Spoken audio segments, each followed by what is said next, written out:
Velkommen til Texas Hold'em Poker.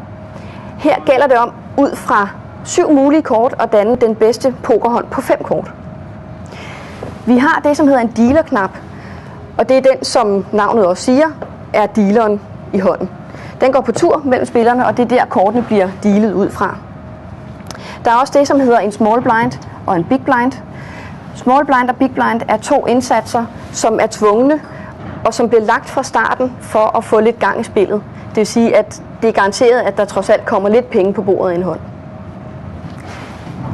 Small blind og big blind. Small blinden har ikke den helt store betydning, men big blinden er den, som alle indsatser går ud fra i beløb. Men det kommer vi tilbage til. Det starter med, at alle spillere får 2 kort hver, som er skjulte.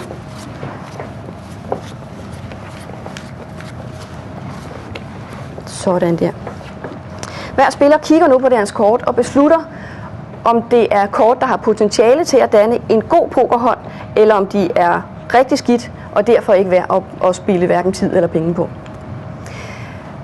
Når alle folk har fået deres kort, starter budrunden. Vi starter med den 3. position fra dealerknappen, fordi vi har small blind og big blind, som allerede er indsatser, der er lagt ud. Derfor går det over til 3.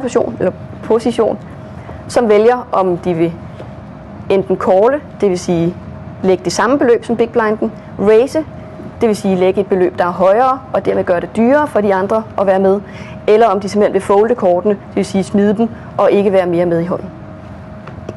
Der blev foldet, og kortene blev samlet ind. Der var en call, det samme beløb som big blinden. Der var en raise her, en enkelt mere, det vil sige, at det bliver lidt dyrere fra nu af. Fold. Og der var en call herovre fra os på de 3. Den næste spiller vælger at calle. Small blind har selvfølgelig også noget at skulle have sagt, og big blind kan også vælge enten at call eller raise. Der blev callet, eller hvad hedder det? Callet der.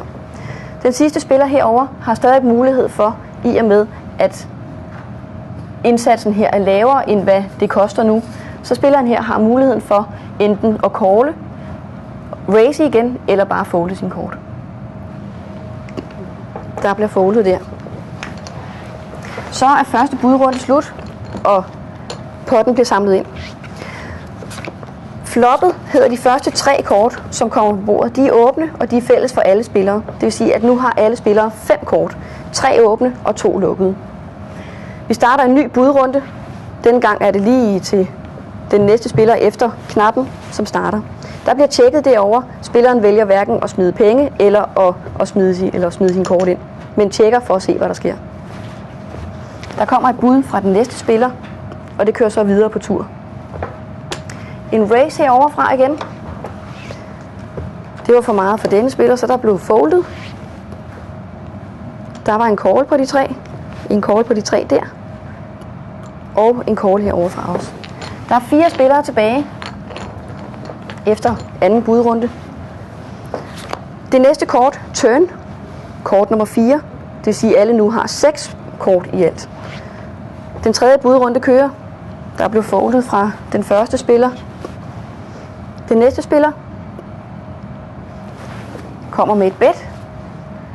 Så er det den 3. spiller herover, som raiser igen. Den sidste spiller i hånden vil ikke være med mere, så der var en fold. Og igen har du muligheden for at call eller raise, og der var en call der. Så er der 2 spillere tilbage. Og det sidste kort, sidste åbne kort, riveren, kommer på bordet. Den aller sidste budrunde, igen kan man beslutte, om man vil tjekke, om man vil folde, eller om man vil lave et bet. Og det er dig, der starter. Der var et bet der. Og endnu et raise fra spilleren herover. Den sidste mulighed. Og der var en call der. Der er 2 spillere tilbage, og budrunden er overstået. Vi skal nu finde ud af, hvem der vinder. Det er det, der hedder et showdown. Det vil sige, at kortene bliver vist. Så hvis I viser jeres kort, så finder vi ud af, hvem der har den højeste hånd. Herover har vi et par konger, og herover har vi S6. Den kunne have været god, hvis der var kommet en konge, så havde det måske været en straight. Det gjorde det desværre ikke, så det er et par konger vinder herover. Det vil sige, at hele potten går til spilleren her. Hvis der ikke havde været flere end 1 spiller tilbage i sidste hånd, havde der ikke været nogen grund til at vise kortene, da der kun var én spiller tilbage, og det er automatisk den eneste spiller tilbage, som vinder. Jeg håber, det giver lidt mening, og held og lykke for bruger.